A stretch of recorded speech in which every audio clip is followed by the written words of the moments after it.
ദൈവമക്കളെ,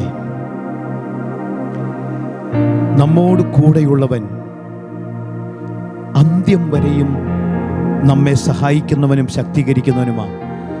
യിരെമ്യാ പ്രവചന പുസ്തകത്തിലേക്ക് പോകുമ്പോൾ നാം തിരുവചനം കാണുന്നു.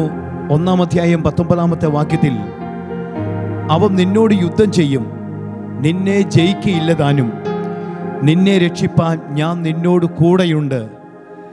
ദൈവത്തിൻ്റെ വലിയൊരു വാക്തത്വം ഇന്ന് നിങ്ങളുടെ കൂടെയുണ്ട്. കർത്താവ് പറയാണ്, അവർ നിന്നോട് യുദ്ധം ചെയ്യും, അവർ നിന്നെ ജയിക്കത്തില്ല, നിന്നെ രക്ഷിപ്പാൻ ഞാൻ നിന്നോട് കൂടെയുണ്ട്. മുമ്പോട്ട് പോവുക എന്നൊരു ആഹ്വാനം ദൈവം യിരെമ്യാവിന് കൊടുക്കുകയാണ്. ജീവിതത്തിൽ പ്രതിസന്ധികളും ഭാരങ്ങളും വരുമ്പോൾ നിങ്ങൾ പുറകോട്ട് പോകരുത്, ദൈവം നിങ്ങളുടെ കൂടെയുണ്ടെന്ന് തിരുവചനം പഠിപ്പിക്കുന്നു. കൊരിന്ത്യരുടെ 2-ാം പുസ്തകത്തിന്റെ 1-ാം അധ്യായത്തില് അപ്പോസ്തലനായ പൗലോസ് അതിന്റെ 4-ാം വാക്യത്തിൽ ഇങ്ങനെ പറയുകയാണ്, ദൈവം ഞങ്ങളെ ആശ്വസിപ്പിക്കുന്ന ആശ്വാസം കൊണ്ട് ഞങ്ങൾ യാതൊരു കഷ്ടത്തിലുള്ളവരെയും ആശ്വസിപ്പാൻ ശക്തരാകേണ്ടതിന് ഞങ്ങൾക്കുള്ള കഷ്ടത്തിലൊക്കെയും അവൻ ഞങ്ങളെ ആശ്വസിപ്പിക്കുന്നു. ഞങ്ങളെ ആശ്വസിപ്പിക്കുന്ന ദൈവമുണ്ട്, ഞങ്ങളെ മുമ്പോട്ട് കൊണ്ടുപോകുന്ന ഒരു കർത്താവുണ്ട്.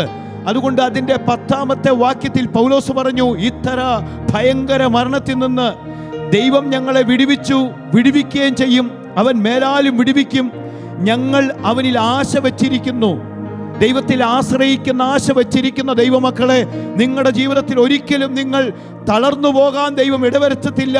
മുൻപോട്ട് പോകുവാൻ അവൻ നിങ്ങളുടെ കൂടെ ഇരിക്കുന്ന ദൈവമാണ്. ഞാൻ ഇന്ന് നിങ്ങളോട് പറയുന്നു, നിങ്ങളെ മുൻപോട്ട് നയിക്കുന്ന ഒരുവനാണ് നിങ്ങളുടെ കൂടെയുള്ളത്. ഇസ്രായേൽ ജനം പ്രതികൂലങ്ങളുടെയും പ്രതിസന്ധികളുടെയും നടുവിൽ നിന്നപ്പോൾ പുറപ്പാട് 14-ന്റെ 13-14 വാക്യത്തിലെടുത്താൽ ഇങ്ങനെ പറയുന്നു, ഭയപ്പെടേണ്ട, ഉറച്ചു നിൽപ്പിൻ, യഹോവ ഇന്ന് അവർക്ക് വേണ്ടി ചെയ്യാനിരിക്കുന്ന രക്ഷ കണ്ടുകൊള്ളുവിൻ. നിങ്ങൾ ഇന്ന് കണ്ടിട്ടുള്ള മിസ്രയീമിനെ ഇനി ഒരു നാളും കാണുകയില്ല. യഹോവ നിങ്ങൾക്ക് വേണ്ടി യുദ്ധം ചെയ്യും, നിങ്ങൾ മിണ്ടാതിരിപ്പിനെന്ന് ആമേൻ ദൈവത്തിന്റെ അരുളപ്പാട് മോശയ്ക്കുണ്ടായെങ്കിൽ ഞാൻ പറയാം, മുമ്പോട്ട് ഇസ്രായേൽ മക്കളെ പുറപ്പെടുവിപ്പിച്ച ദൈവം ഇന്നും ദൈവസഭയെ മുമ്പോട്ട് കൊണ്ടുപോകുന്നു. അതെ, പ്രതികൂലങ്ങളിലും നമ്മളെ തളരാതെ മുമ്പോട്ട് കൊണ്ടുപോകുന്ന കർത്താവാണ്. വചനം പഠിപ്പിക്കുന്നു, നീ മുൻപോട്ട് പോവുക, അതിന് ധാരാളം കൃപകൾ ദൈവം നിന്റെ മേൽ പകർന്നിരിക്കുന്നു.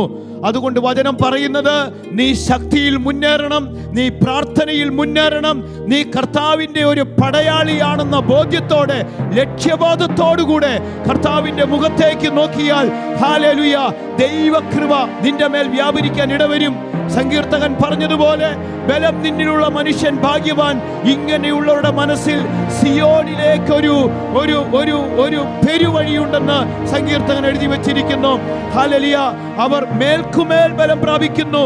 എല്ലാവരും സിയോനിൽ ദൈവസന്നിധിയിൽ ചെന്നെത്തുന്നു എന്ന് തിരുവചനം പഠിപ്പിക്കുന്നു. അതായത് ദൈവകൃപ നിങ്ങളുടെ മേലുണ്ടെങ്കിൽ നിങ്ങൾ മേൽക്കുമേൽ ബലം പ്രാപിക്കും. നിങ്ങൾ തളർന്നു പോകാതെ ശക്തിയെ പുതുക്കുവാൻ ആത്മാവ് നിങ്ങളുടെ മേൽ വ്യാപരിക്കും, അഭിഷേകം നിങ്ങളുടെ മേൽ വ്യാപരിക്കും. വചനം പഠിപ്പിക്കുന്നു, മേൽക്കുമേൽ ദൈവത്തിന്റെ ബലം നിങ്ങളുടെ മേൽ വ്യാപരിക്കും. നമ്മുടെ ശക്തിയുടെയും വിജയത്തിന്റെയും രഹസ്യം ദൈവം നമ്മോട് കൂടെയുണ്ട്, നമ്മെ മുമ്പോട്ട് നയിക്കുന്നവൻ എന്നാണ്. നാം യുദ്ധസന്നദ്ധരായി മുന്നോട്ട് പോകേണ്ടവരാണ്. നാം പ്രാർത്ഥനയിൽ ബലത്തോടെ മുന്നോട്ട് പോകേണ്ടവരാണ്. അതായത് പരിശുദ്ധാത്മാവ് നിങ്ങളുടെ ഉള്ളിൽ, നിങ്ങളുടെ അകത്ത് നിങ്ങളെ ശക്തീകരിച്ച് പ്രതികൂല സാഹചര്യങ്ങളിൽ അതിജീവിക്കാനുള്ള അഭിഷേകം ഈ നിമിഷങ്ങളിൽ നിങ്ങളുടെ മേൽ പകരപ്പെടുവാൻ പ്രാർത്ഥനയോടെ നിങ്ങൾ ഉറച്ചിരിക്കുക.